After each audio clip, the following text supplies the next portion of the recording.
Hi, my name is Maceo Lewis, and welcome to ML Movie Reviews. Today, I want to talk about F1. Before I get into spoilers, I just want to make some general comments that are non-spoiler. First of all, I'm not an F1 fan. I'm not even a racing fan. It's not like I hate racing or anything. I just never really got into it.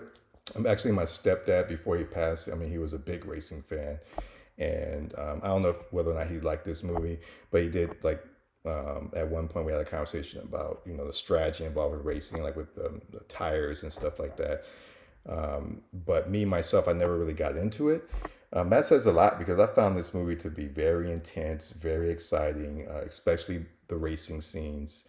So yeah, it worked for me as a non-racing fan. Now it might be a different experience for someone who is a racing fan. Maybe someone who is into racing might look at some stuff and think, "Oh, that's not realistic. Oh, that wouldn't happen."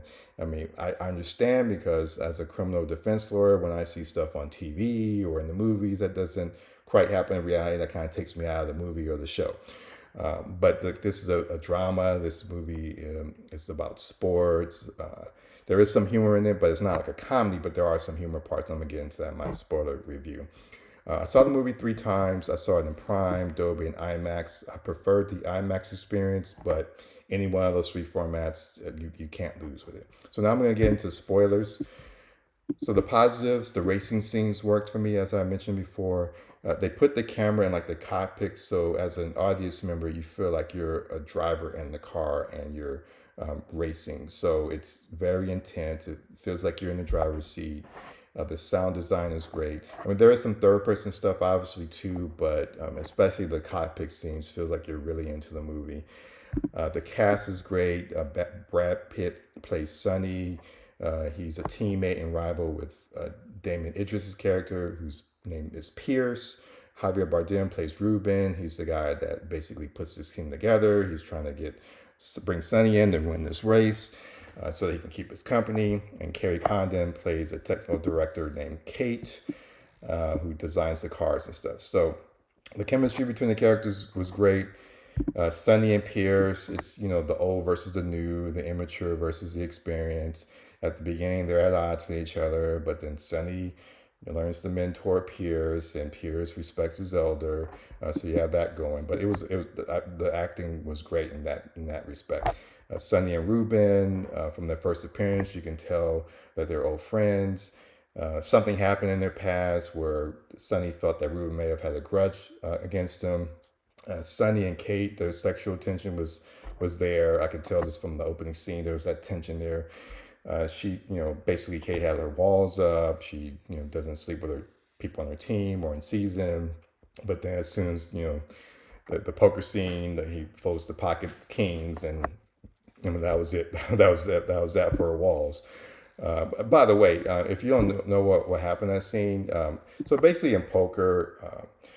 There's several hands that are higher ranked than others. So, for instance, a pair of fives would lose to a pair of kings. In this particular hand, not only that, but there was a king out on the river, I believe. It was either the river or the turn or whatever. But basically, in the community cards, there's the king plus another king that makes it three of a kind. Obviously, three of a kind would be two pair. So the whole point of that scene was that basically the reality is that Sonny actually won the hand, but Pierce thought he won the hand. That's why he went all in with a pair of fives.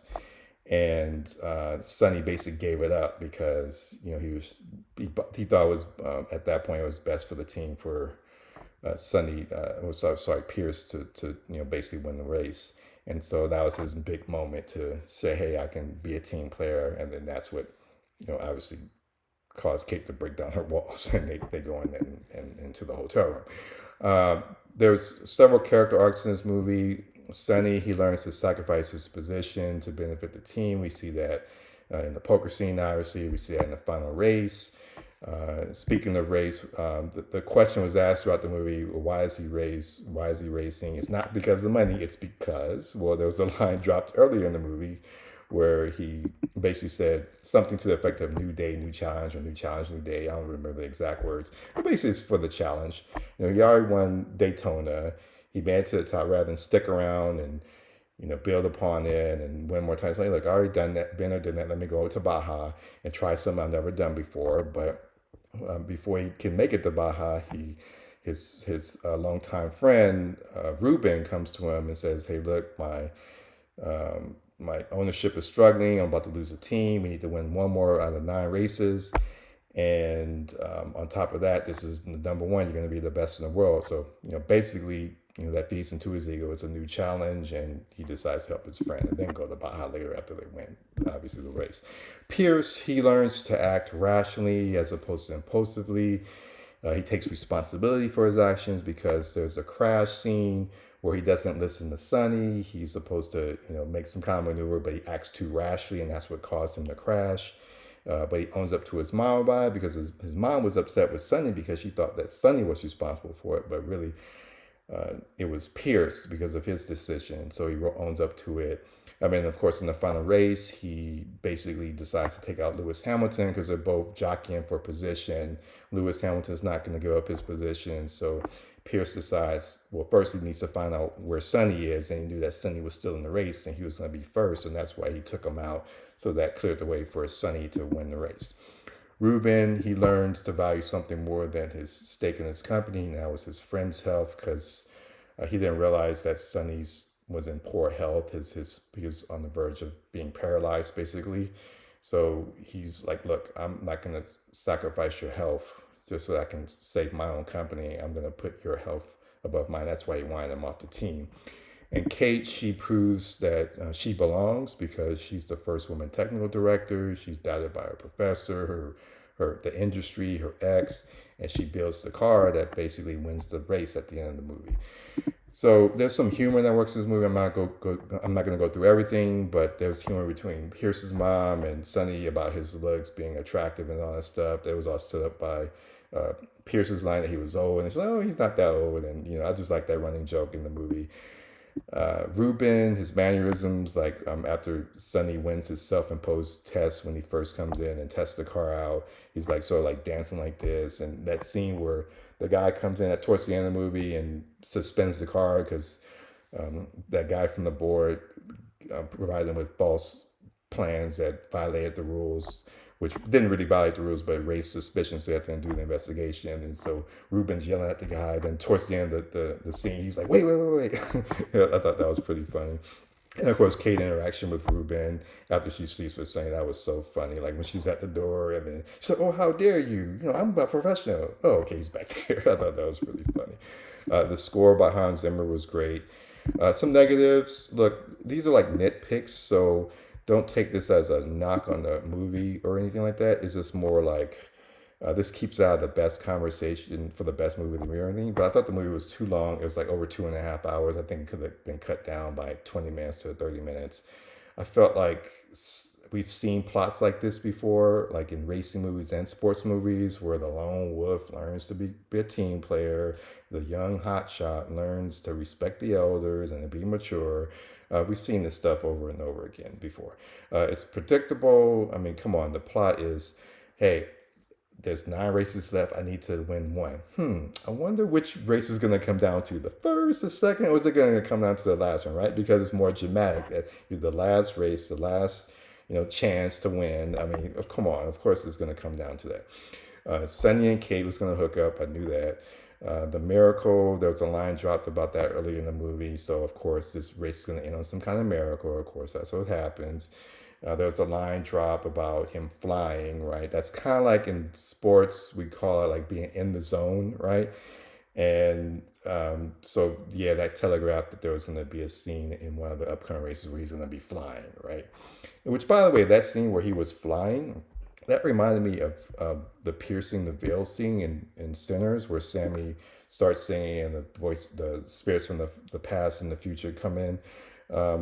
It was similar in the sense that the way that line was set up, Sonny said that it's something unique and rare that happens to him, which is why I compared it with Sinners. But obviously there's huge differences because we're talking about something that uniquely happens to an individual, whereas the thing with Sinners that happens over rarely over time and cultures.